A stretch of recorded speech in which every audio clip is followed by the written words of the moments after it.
Vengo ante ti postrado en tu presencia, Dios. Quita todo lo que no te agrade en mi interior. Hoy solo vengo a agradarte y adorarte, Dios.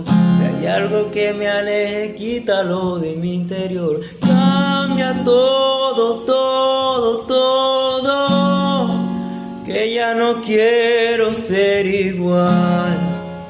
Ven y haz tu voluntad.